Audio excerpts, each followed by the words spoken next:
Le prix international, comme l'a si bien dit le secrétaire d'État, son Excellence, Monsieur Bakary Sarr, ce prix est à sa 10e édition, 10 ans d'italophonie, 10 ans de francophonie, parce que c'est un prix bilingue, français et italien.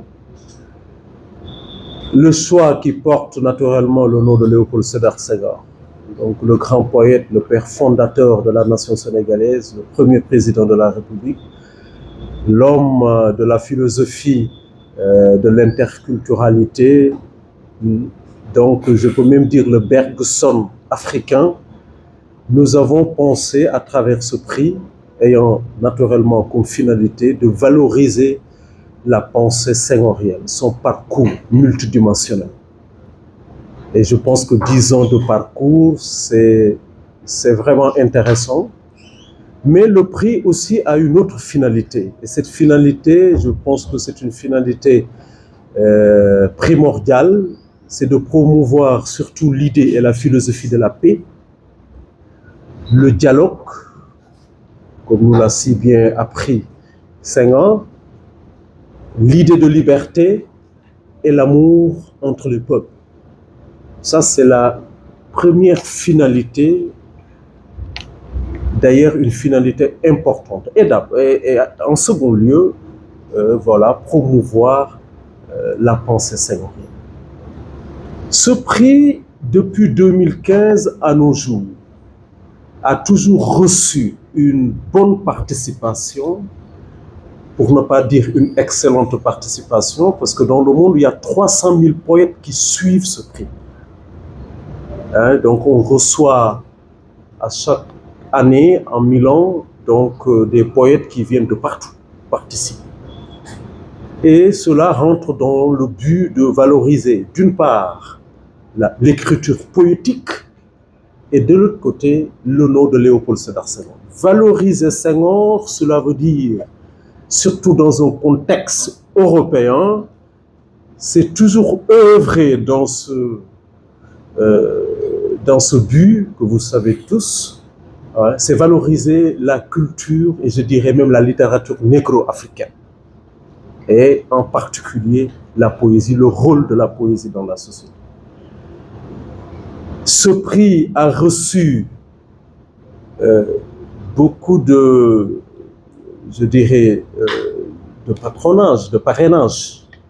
Nous avons reçu l'année passée la médaille du président du Sénat italien, du président de la Chambre des députés, de cette académie italienne, la Crusca. Nous avons reçu le haut patronage du Parlement européen, du Vatican, de la commission épiscopale dont Senghor faisait partie.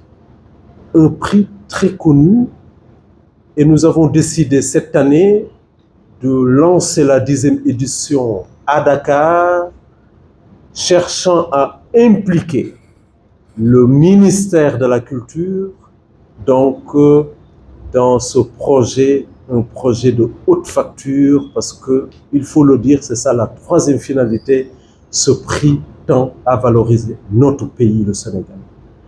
Tous ceux qui opèrent et œuvrent pour le rayonnement de la culture sénégalaise, donc on ne cesserait vraiment vraiment de travailler là-dessus.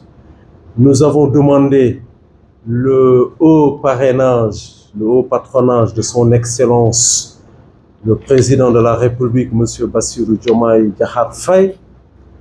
Et j'en profite pour souhaiter au président de la République vraiment un mandat présidentiel de succès, à son Premier ministre, son Excellence, M. Ousmane Sonko, l'ensemble des ministres, parce que c'est une tâche importante de veiller aux intérêts républicains.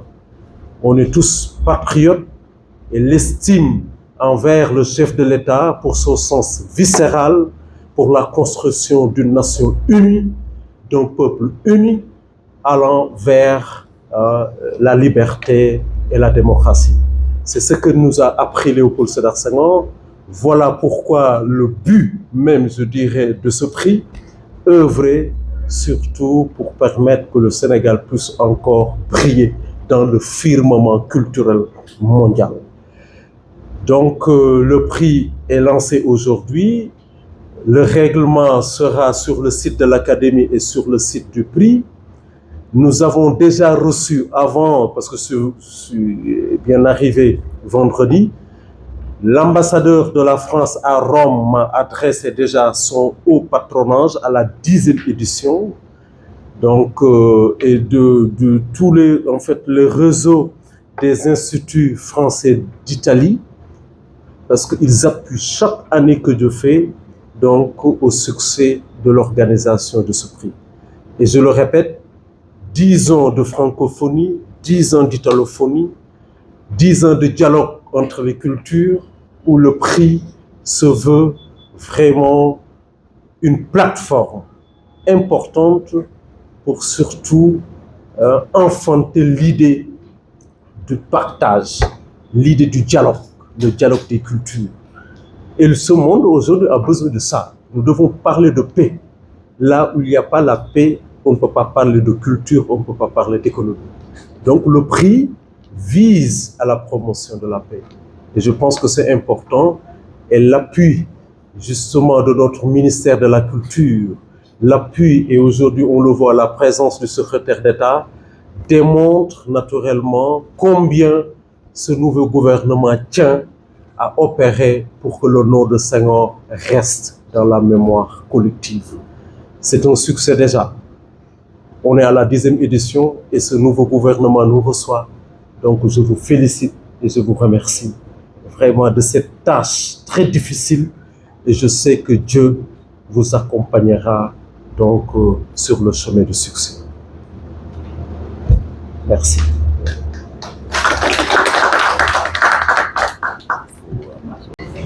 Voilà. Le prix, en fait, c'est un prix composé de 5 sections. Les 3 premières sections sont en langue italienne et les 2 autres en langue française. Alors, je commence d'abord sur les sections en langue française, les 2 sections. L'une est à thème libre, 35 vers. Le participant pourrait présenter 2 poèmes. Par contre, la dernière section française est à thème. L'environnement, l'immigration clandestine, la désertification. C'est pour cette raison déjà, nous, on a aussi reçu le patronage de l'ONU. J'ai souhaité aussi cette information très importante et très intéressante. Bon, par contre, les 3 sections en langue italienne, il y a la section dédiée au recueil de poèmes, publié de 2019 à nos jours, une section dédiée en fait aux manuscrits inédits de recueil de poèmes et une section italienne aux poèmes libres, ne dépensant pas les 35 vers. La récompense, chaque section aura en fait donc les 3 premiers. Le premier va recevoir une enveloppe symbolique de 500 €, de 500 €, une plaquette, comme le second recevra aussi une plaquette et le 3e prix aussi une plaquette. Par contre, les finalistes qui ne font pas partie donc des 3 premiers vont recevoir des diplômes. La section dédiée aux manuscrits inédits, le lauréat, en fait, son manuscrit sera publié donc en Italie. On l'a toujours fait, chaque année que je fais, on publie donc le vainqueur de la section donc manuscrit inédit. Voilà.